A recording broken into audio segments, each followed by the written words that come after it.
feel like there's still kind of conversations that need to be done, or that's still in the dark on who wants one and who doesn't want one?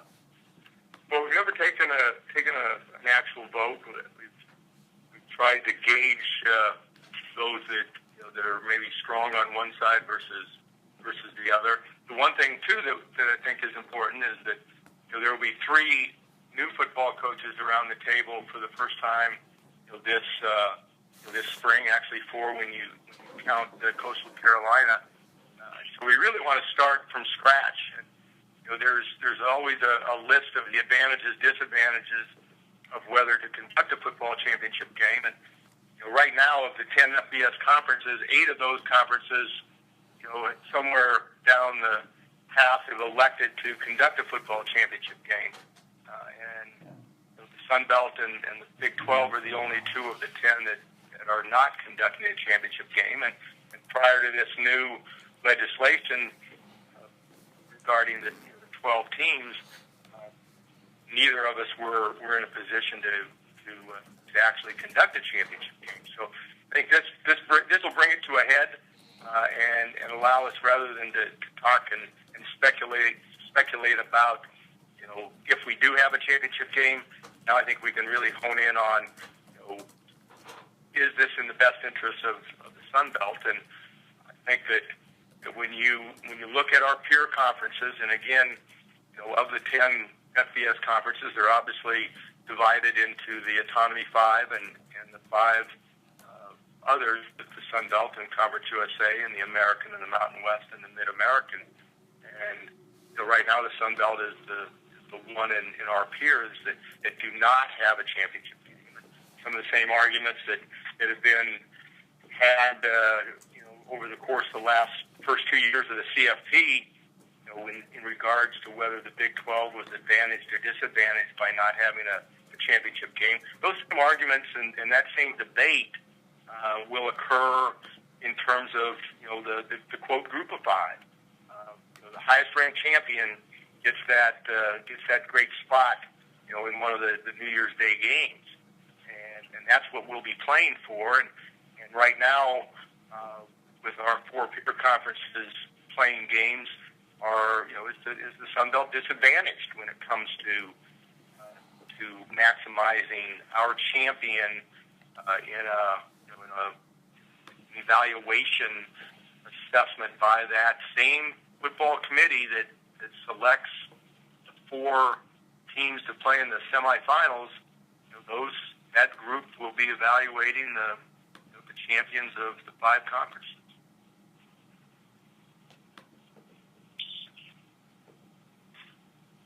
Troy, and as a reminder, it is *1 to ask a question to get in the queue. We're going to go to the line of Jason Groves from the Las Cruces Sun News up next.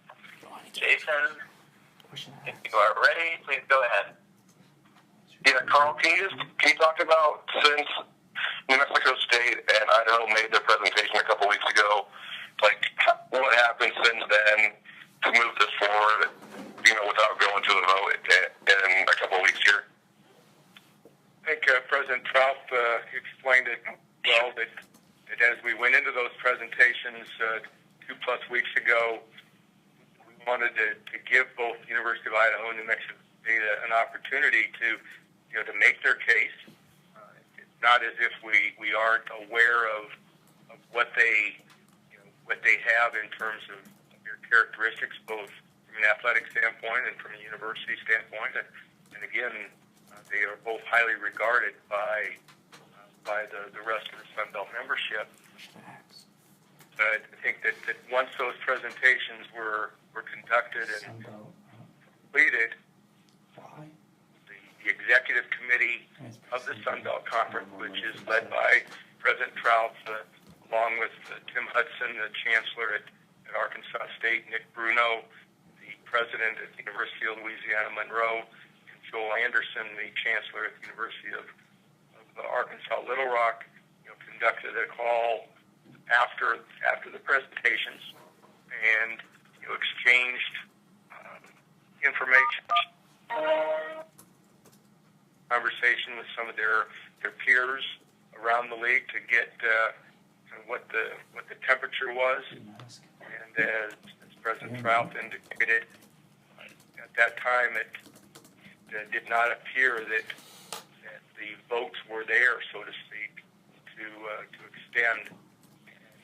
And a plan was developed last week to go forward in this manner and to be able to make this decision and this announcement, and again to really focus on going forward as the Sun Belt. I think today is a big day for the Sun Belt.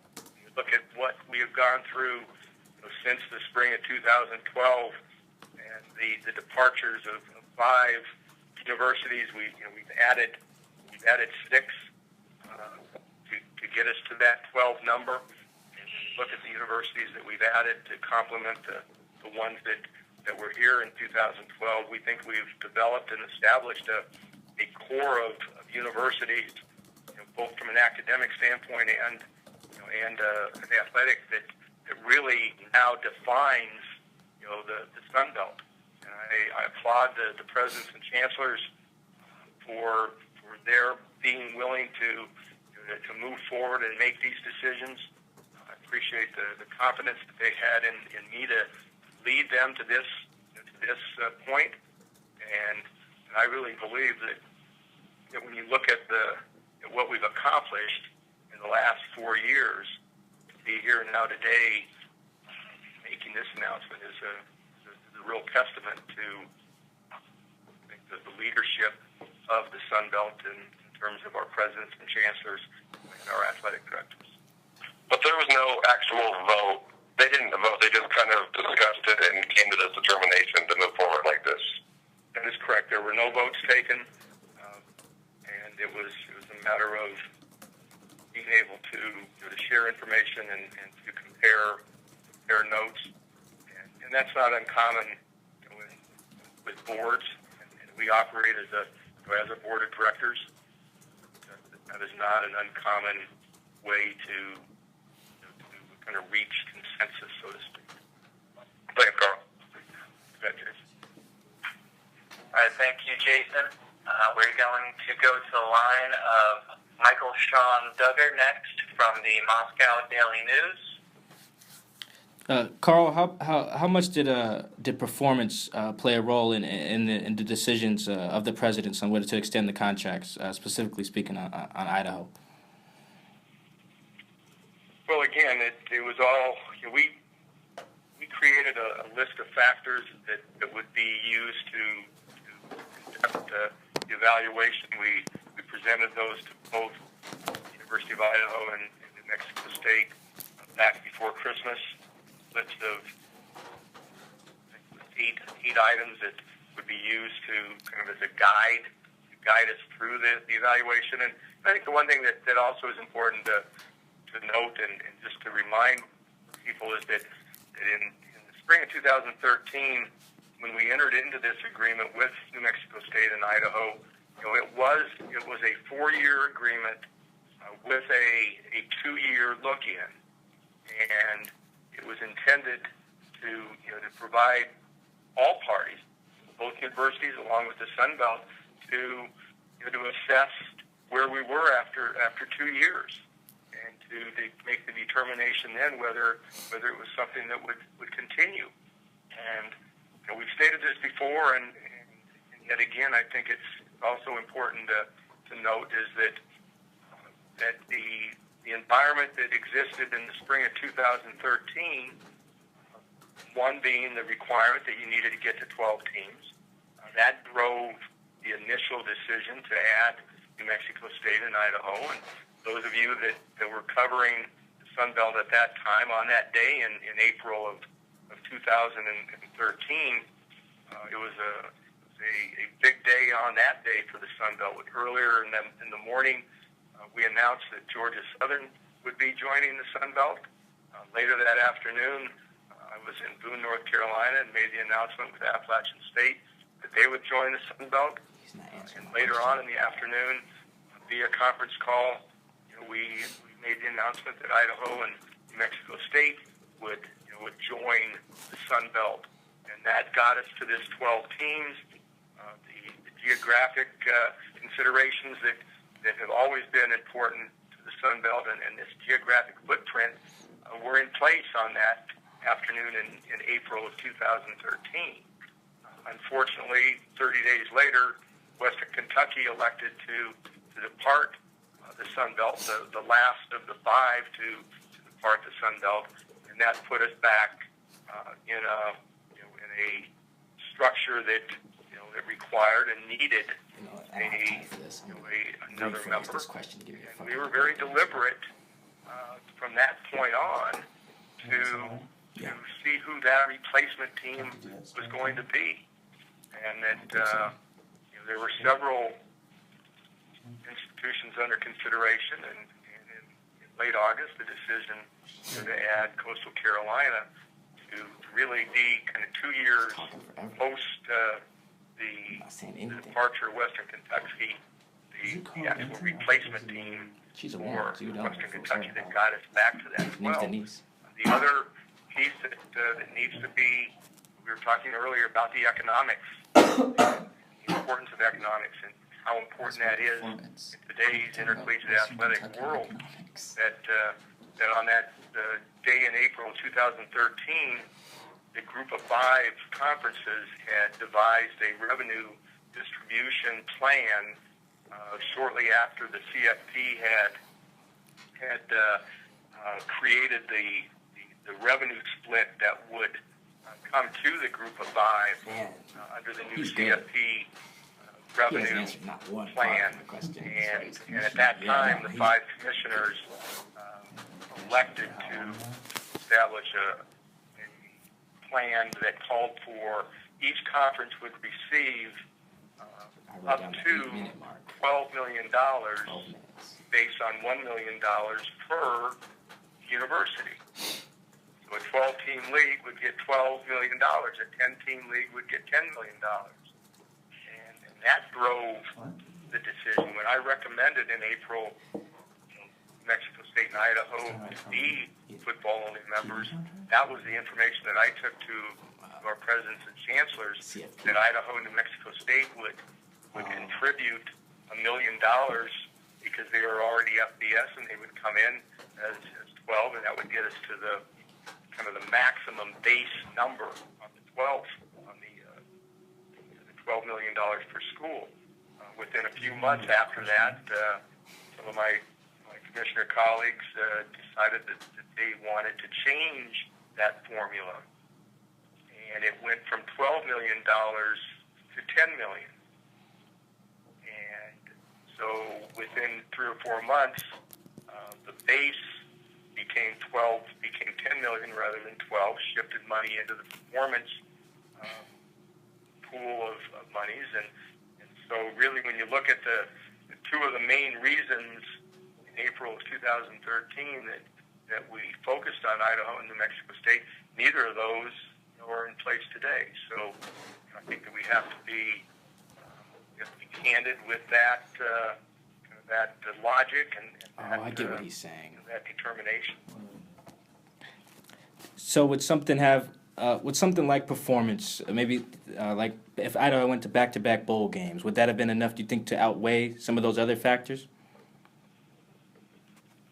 I think it absolutely would have been a factor had there been greater on-field success by either university, but it didn't happen, and what we had the decision we had to make was not based on what might happen in the future. It's what the current structure is, and how best to position the Sun Belt in this quest to have the highest ranked champion.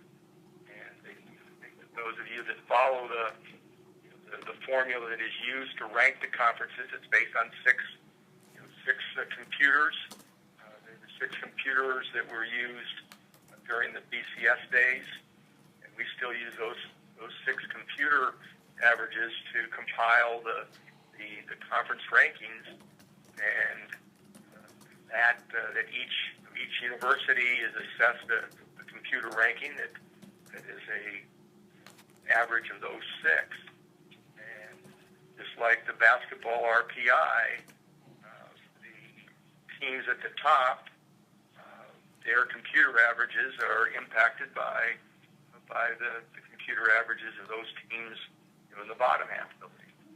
So the more teams that you have with higher computer rankings, the better average you have, and the better the teams are within the group of within the conference. I mean, it is a financial game, and we are ranked by conference. In the last 2 years, the Sun Belt has been the number 5 ranked conference. Our goal is certainly not to remain at the number 5 spot. There's great financial incentive to move up the computer ranking, and we believe that a 10-team league will give us a much better chance to move up the rankings and to, our aspiration is to be the top-ranked conference and to have the highest-ranked champion, like the American did this past year, like the Mountain West did in year 1 of the CFP. That's our goal, and this is what drove this decision today. Thanks, Karl.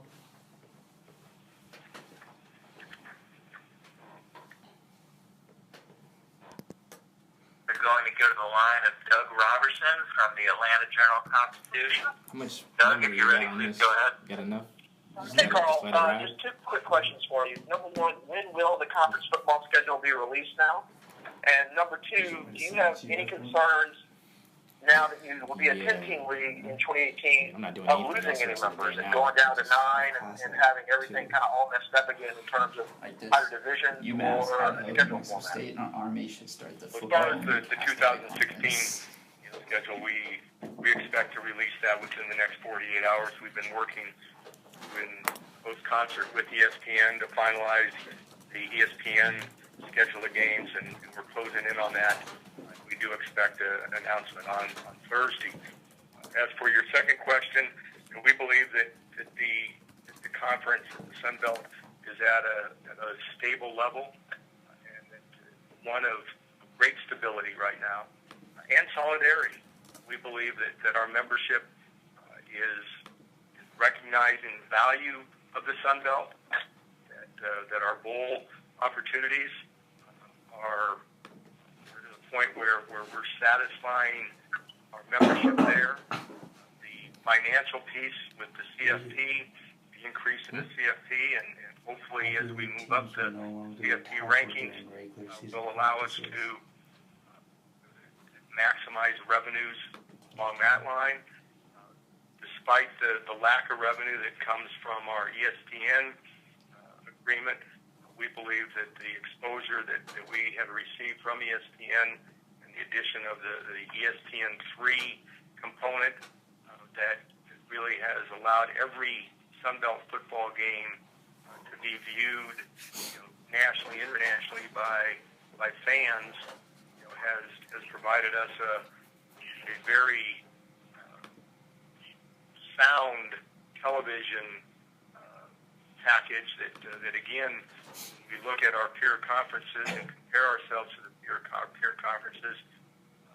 We believe very strongly that we don't have to take a back seat to any of our peer conferences, and that again, over the past 4 years, we've built a conference that our membership values and believes strongly in. We also believe that in light of the new 12-team policy in terms of a championship game, even if there was movement, and hypothetically everyone is focusing on does the Big 12 add 2 teams? If they do, what are those 2 teams? Where do they come from? What impact might that have on conferences in our group of 5? And unlike before, when teams had to get back to 12, I don't believe that there's that same desire by our peer conferences to necessarily get back to 12. And so I feel as confident and comfortable as I really have reached a level of stability in the Sun Belt. We obviously will always keep our eyes open and our ears open and look at what's happening. The other thing that we've found out is that the Sun Belt has developed itself, valued itself, that the point where there are several schools that I'm sure when they heard this announcement today will be calling us later today, inquiring about whether we have any interest or desire to get to 12 teams. And our answer is, we appreciate your interest in the Sun Belt, but we are really, really happy right where we are. But there are schools out there that are very interested. And I think that we have shown a success. We have shown that schools from the FCS can be very, very successful in a quick manner by joining the Sun Belt. Appalachian State and Georgia Southern, obviously, two most recent that have demonstrated that when teams join the Sun Belt, they take advantage of our assets and get better. So I think that we send a strong message today that the Sun Belt is solid and stable and really together in terms of being able to now move to the future. All right, thank you, Doug. We're going to move on now to Matt Brown with SB Nation. Matt, when you're ready, please go ahead. Actually, you literally just answered my question. I was about to ask if there would be any potential interest in moving to 12, given the proliferation of FCS programs in Sun Belt footprint that I know are interested, but you just answered that. So thank you very much. Thank you, Matt. All right, thank you, Matt. And that will conclude our call today. If you do have any questions or needs, please feel free to contact us here at the Sun Belt Conference office. Unlock it. That's not mine. Thank you. How's it gonna